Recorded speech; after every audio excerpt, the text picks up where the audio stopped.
Baik, Assalamualaikum warahmatullahi wabarakatuh. Perkenalkan, kami dari kelompok 5 ingin mempresentasikan tentang kalimat efektif sesuai dengan PUEBI. Sebelumnya, terima kasih kepada Ibu dosen pengampu, Ibu Ganda Jelas Selaras, MPD. Seterusnya, perkenalkan, kami dari kelompok 5, yaitu saya sendiri, Melisa Febrianti, dengan NIM 23031078. Rekan saya Puja Hadiani Putri dengan NIM 23031025 dan Sarah Bunga Natasa dengan NIM 23031033. Baiklah, pada pertemuan kali ini, materi yang akan kita bahas yaitu yang pertama, syarat kalimat efektif yang terdiri dari kesepadanan, keparalelan, ketegasan, kehematan, dan kevariasian. Yang kedua, faktor-faktor pendukung kalimat efektif. Yang ketiga, berbagai pola kesalahan penulisan kalimat efektif. Dan yang terakhir, membuat kalimat efektif. Yang mana materi pertama akan disampaikan oleh Bunga kepada. Baik, terima kasih pada moderator. Sebelum itu, apa itu kalimat efektif? Nah, kalimat efektif adalah kalimat yang memiliki potensi untuk menyampaikan pesan, ide, gagasan, atau informasi secara utuh, jelas, dan tepat, sehingga pendengar atau pembaca dapat memahami maksud yang diungkapkan oleh pembicara atau penulis. Baik, langsung saja materi yang pertama yaitu syarat kalimat efektif, yang mana kalimat efektif, cara kalimat efektif sendiri terdiri atas 5 syarat, yaitu yang pertama ada kesepadanan, yang kedua ada keparalelan, yang ketiga ada ketegasan, yang keempat ada kehematan, dan yang kelima ada kevariasian. Baik, di sini kita akan membahas satu persatu, yaitu yang pertama ada kesepadanan. Nah, kesepadanan sendiri merupakan keseimbangan antara pikiran atau gagasan dan struktur bahasa yang dipakai. Kesepadanan kalimat memiliki beberapa karakteristik, antara lain yang pertama itu hadirnya subjek dan predikat. Contohnya yaitu kalimat tidak efektifnya yaitu adalah bagi semua mahasiswa perguruan tinggi ini harus membayar uang kuliah. Nah, contoh dari kalimat efektifnya atau perbaikannya yaitu semua mahasiswa perguruan tinggi ini harus membayar uang kuliah. Selanjutnya karakteristik yang kedua yaitu tidak hadirnya subjek ganda. Yang mana contoh dari kalimat tidak efektifnya yaitu Raihan pergi ke kampus, kemudian Raihan pergi ke perpustakaan. Nah, perbaikan dari kalimat menjadi kalimat efektif yaitu Raihan pergi ke kampus, kemudian ke perpustakaan. Nah, karakteristik yang ketiga yaitu penggunaan konjungsi yang keliru, mana kata hubung, sedangkan, dan sehingga merupakan kata hubung intra-kalimat, maka dari itu tidak dapat digunakan sebagai kata hubung antar kalimat. Contoh kalimat tidak efektifnya yaitu kami datang agak terlambat sehingga kami tidak dapat mengikuti acara pertama. Nah, perbaikannya yaitu kami datang agak terlambat sehingga kami tidak dapat mengikuti acara pertama. Nah, yang kedua yaitu kami datang agak terlambat, oleh sebab itu kami tidak dapat mengikuti acara pertama. Selanjutnya itu karakteristik yang keempat, yaitu tidak hadirnya kata yang di depan predikat. Nah, contohnya itu, contoh kalimat tidak aktifnya yaitu bahasa Indonesia yang berasal dari bahasa Melayu. Nah, perbaikannya sehingga menjadi kalimat aktif yaitu bahasa Indonesia berasal dari bahasa Melayu. Nah, di sini kita bisa lihat yaitu kata yangnya dapat dihapuskan sehingga menjadi kalimat efektif. Nah, syarat yang kedua yaitu ada keparalelan, yang mana keparalelan ini sama dengan kesejajaran, yaitu adalah penggunaan bentuk-bentuk bahasa yang sama atau konstruksi yang sama yang dipakai dalam susunan serial. Jika sebuah gagasan atau ide dalam suatu kalimat dinyatakan dengan frase, gagasan-gagasan lain juga sederajat harus dinyatakan dengan frase juga. Di sini dapat kita lihat contohnya yaitu contoh yaitu ada penyakit Alzheimer alias pikun adalah satu segi usia tua yang saling mengerikan dan berbahaya. Sebab pencegahannya dan cara pengobatannya tak ada yang tahu. Nah, kata yang bergaris miring di atas tidak paralel.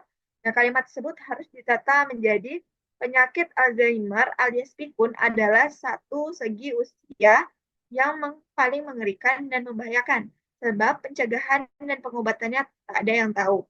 Dari sini dapat kita lihat yaitu perbedaan di mana kalimat pertama, contoh yang pertama itu yang tidak efektifnya kata berbahaya diubah menjadi kata membahayakan di kalimat yang efektifnya. Itu juga dengan sebab pencegahan dan diubah menjadi sebab pencegahan dan pengobatannya. Nah, selanjutnya syarat yang ketiga yaitu ada ketegasan, yang mana inti pikiran yang terkandung dalam tiap kalimat atau gagasan utama haruslah dibedakan dari sebuah kata yang dipentingkan. Kata yang dipentingkan harus mendapat ketegasan. Nah, di sini mau mau harus lebih ditonjolkan dari unsur-unsur lain. Di sini terdapat caranya yaitu yang pertama yaitu mau mengubah posisi dalam kalimat. Contohnya yaitu adalah yang pertama kami berharap pada kesempatan lain kita dapat membicarakan lagi soal ini. Yang kedua yaitu harapan kami adalah agar soal ini dapat dibicarakan lagi pada kesempatan lain. Dan yang ketiga yaitu pada kesempatan lain kami berharap kita dapat membicarakan lagi soal ini.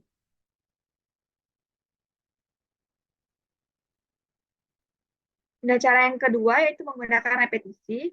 Nah, contohnya itu harapan kita demikianlah dan demikian pula harapan setiap pejuang.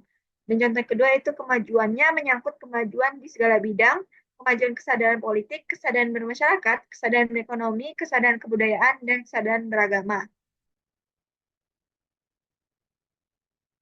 Nah, cara yang ketiga yaitu pertentangan, yaitu contohnya anak itu tidak malas dan curang, tetapi rajin dan jujur. Yang kedua, ia tidak menghendaki perbaikan yang bersifat tumbal sulam, tetapi perbaikan yang menyeluruh di perusahaan itu. Nah, cara yang ketiga, yang keempat itu ada partikel penegasan, yaitu menggunakan imbuhan tah, pun, dan kah. Contoh kalimatnya itu yaitu saudaralah yang harus bertanggung jawab dalam soal itu. Contoh yang kedua, ia pun mencoba mendekatkan kedua belah pihak dalam suatu perundingan. Dan contoh yang ketiga, rakyatkah yang harus menanggung akibat kekotoran dalam permainan manipulasi uang rakyat itu. Nah, baik, next selanjutnya itu syarat yang keempat, yaitu ada kehematan, yang mana maksudnya adalah hemat dan tidak mubazir dalam menggunakan kata, frasa, atau bentuk lain dalam kalimat. Nah, di sini ada beberapa kriteria yang perlu diperhatikan, yaitu yang pertama ada kehilangan subjek yang sama pada anak kalimat.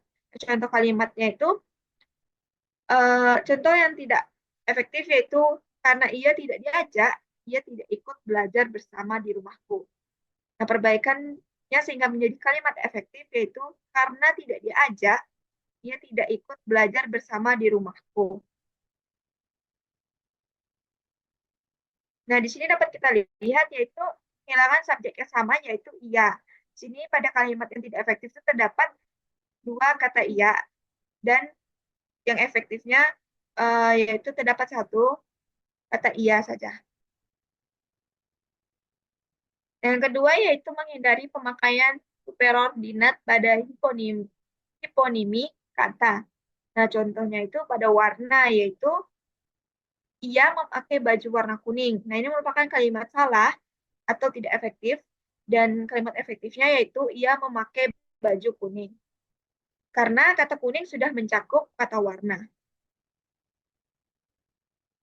Nah, yang ketiga itu ada menghindari pemakaian kata yang memiliki makna sama dalam satu kalimat. Nah, contohnya itu berbuat baik kepada orang tua adalah merupakan tindakan yang sangat terpuji. Nah, ini merupakan contoh kalimat tidak efektif. Nah, perbaikannya sehingga menjadi kalimat efektif, yaitu berbuat baik terhadap orang tua merupakan tindakan yang sangat terpuji. Nah, baik, syarat yang terakhir yaitu ada kevariasian, yang mana kevariasian ini digunakan untuk menghindari kemonotonan yang bisa membosankan pembaca. Nah, yaitu yang pertama variasi pembukaan kalimat. Contohnya itu Pulau Jawa termasuk paling padat penduduknya dan contoh keduanya sutradara memberi isyarat untuk menghentikan pementasan. Variasi yang kedua itu variasi pola kalimat dari subjek, predikat, objek dapat diubah menjadi predikat, objek, subjek. Contohnya itu yang pertama itu dikatakan oleh rektor bahwa ia lulus dengan memuaskan. Yang kedua, rektor mengatakan bahwa ia lulus dengan memuaskan. Dan yang ketiga, ia lulus dengan memuaskan, kata rektor. Nah, variasi yang ketiga ya sebuah kalimat berita atau pernyataan dapat dinyatakan dengan kalimat tanya atau perintah. Nah, di sini dapat kita lihat contohnya itu, mampukah kita menyelesaikan studi tepat pada waktunya? Dan yang kedua, itu mahasiswa harus tenang di perpustakaan. Di sini kita lihat kalimat pertama itu menggunakan tanda tanya dan kalimat kedua menggunakan tanda seru, merupakan kalimat perintah. Nah, mungkin hanya itu saja materi yang dapat saya sampaikan. Saya kembalikan ke moderator. Baik, terima kasih kita ucapkan kepada Bunga.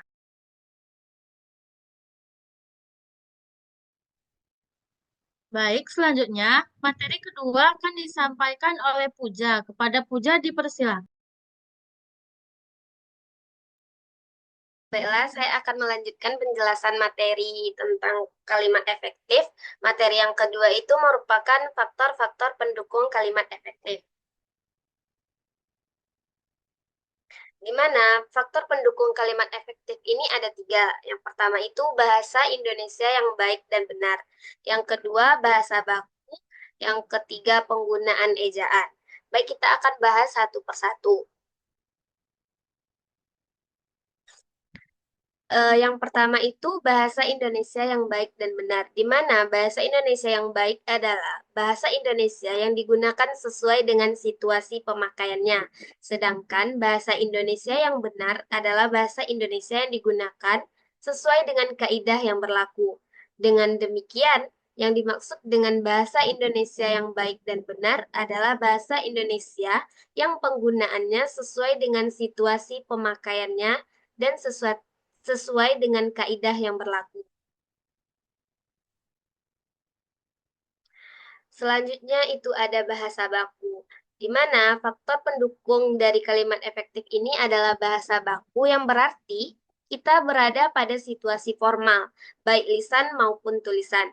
Situasi formal yang paling mendukung pemakaian dan pembinaan bahasa baku adalah pendidikan, di mana perbedaan dari kata baku dan tidak baku ini, kata baku ini sesuai dengan aturan PUEBI atau EYD yang bersumber dari Kamus Berbahasa Indonesia. Digunakan dalam penulisan dan percakapan yang bersifat resmi seperti berita, pidato, acara formal, dan lain sebagainya. Sedangkan kata tidak baku ini kata yang dipengaruhi oleh bahasa asing, bahasa daerah, dan tidak sesuai dengan kaidah bahasa Indonesia. Digunakan dalam penulisan dan percakapan sehari-hari, terutama ketika berkomunikasi dengan keluarga dan teman. Selanjutnya itu ada contoh dari kata baku dan tidak baku, di mana kita sama-sama dapat melihat perbedaan antara keduanya, di mana kotak yang berwarna biru itu merupakan kata baku dan kotak yang berwarna merah itu merupakan kata-kata yang tidak baku. Baik, selanjutnya itu ada penggunaan ejaan. Yang pertama, penggunaan huruf kapital. Huruf kapital ini digunakan sebagai huruf pertama pada awal kalimat. Huruf kapital digunakan sebagai huruf pertama unsur nama orang, termasuk juga julukan. Di mana huruf kapital tidak digunakan sebagai huruf pertama nama orang yang digunakan sebagai nama jenis atau satuan ukuran. Seperti contohnya yang dapat kita lihat, dituliskan 5 ampere. Tetapi pada penulisan kata ampere, A-nya tidak berhuruf kapital. Begitu juga dengan 15 watt, dan begitu juga pada ikan mujair, di mana ikan mujair ini pada kata mujair, M-nya itu tidak berhuruf kapital. Selanjutnya itu huruf kapital digunakan pada nama orang seperti pada nama teori hukum dan rumus. Seperti pada contohnya yaitu teori Darwin, di mana kata Darwinnya itu diberi huruf kapital pada awal kata namanya yaitu D, dan hukum Archimedes A-nya berhuruf kapital serta rumus Pythagoras P-nya berhuruf kapital.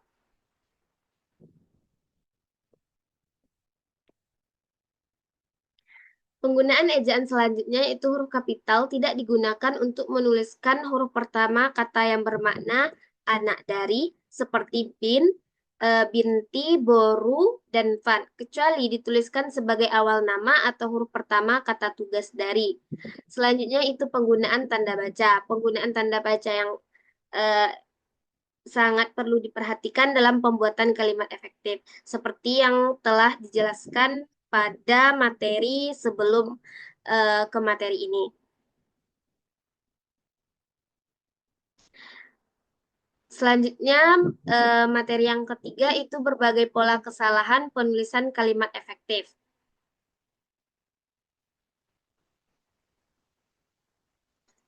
Yang pertama itu kalimat yang tidak lengkap.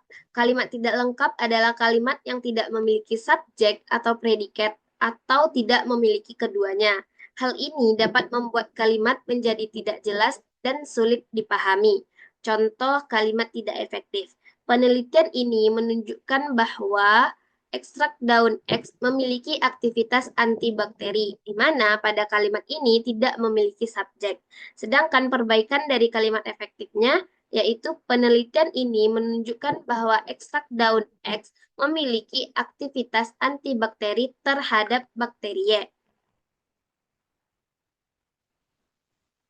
Selanjutnya, kalimat yang terlalu panjang. Kalimat yang terlalu panjang dapat membuat pembaca sulit untuk memahami maksud kalimat tersebut. Usahakan untuk memecahkan kalimat yang panjang menjadi beberapa kalimat yang lebih pendek dan sederhana. Selanjutnya itu ada penggunaan kata yang tidak tepat. Penggunaan kata yang tidak tepat dapat membuat kalimat menjadi ambigu atau salah makna.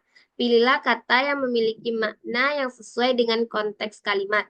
Contoh, kalimat yang tidak efektifnya yaitu penelitian ini menggunakan tikus sebagai objek penelitian, di mana kata objek kurang tepat untuk kalimat tersebut, sehingga dapat dilihat kalimat efektifnya yaitu penelitian ini menggunakan tikus sebagai hewan percobaan.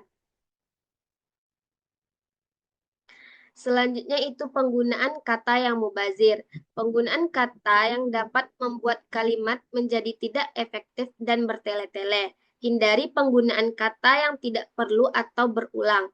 Di mana ada contoh kalimat tidak efektif, penelitian ini dilakukan dengan tujuan untuk menguji efektivitas ekstrak daun X dalam menghambat pertumbuhan bakteri Y, di mana perbaikan kalimat efektifnya yaitu penelitian ini bertujuan untuk menguji efektivitas ekstrak daun X dalam menghambat pertumbuhan bakteri Y. Selanjutnya itu ada kesalahan tata bahasa. Kesalahan tata bahasa ini seperti kesalahan penggunaan imbuhan, kata depan, atau tanda baca dapat membuat kalimat menjadi tidak efektif dan sulit dipahami. Contohnya, tidak efektif seperti ekstrak daun X diuji pada beberapa konsentrasi. Seharusnya ditulis dengan kata diujikan, sehingga kalimat efektifnya ekstrak daun X diujikan pada beberapa konsentrasi.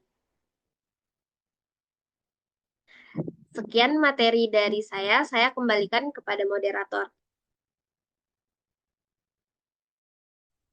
Baik, terima kasih kepada Puja. Materi selanjutnya akan saya sampaikan sendiri, yaitu tentang membuat kalimat efektif. Next. Cara membuat kalimat efektif yang sesuai dengan PUEBI. Yang pertama, kejelasan, yaitu gunakan kata-kata yang jelas dan tepat. Hindari penggunaan istilah yang ambigu. Contohnya, penelitian ini menunjukkan bahwa lebih jelas daripada ini menunjukkan bahwa. Yang kedua, keringkasan. Kalimat hindari kalimat yang bertele-tele, sampaikan informasi dengan singkat dan padat. Contohnya, hasil penelitian menunjukkan bahwa lebih efektif daripada hasil dari penelitian yang telah dilakukan menunjukkan bahwa. Selanjutnya, keteraturan. Susun kalimat dengan struktur yang logis. Pastikan subjek, predikat, dan objek terletak pada tempatnya. Contohnya, peneliti melakukan eksperimen untuk menguji hipotesis. Selanjutnya, kesatuan. Pastikan setiap kalimat memiliki satu ide pokok dari penggabungan beberapa ide dalam satu kalimat. Contohnya, data yang diperoleh menunjukkan peningkatan.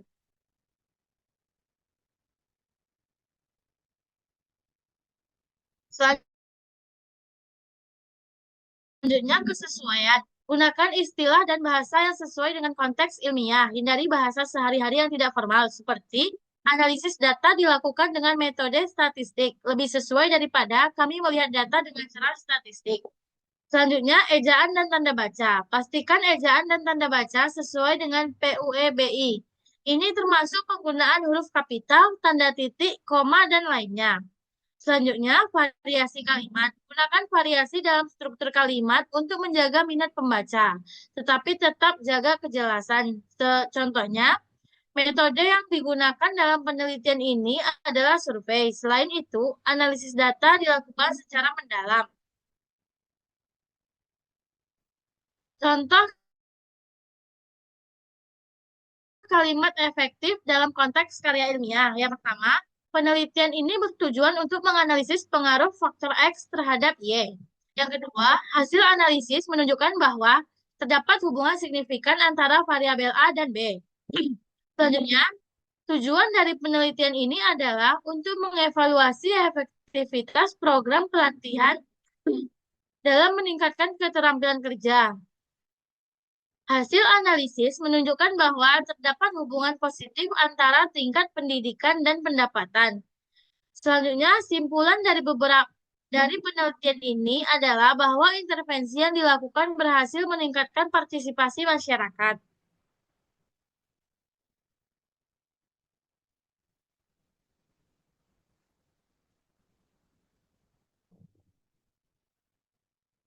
Next.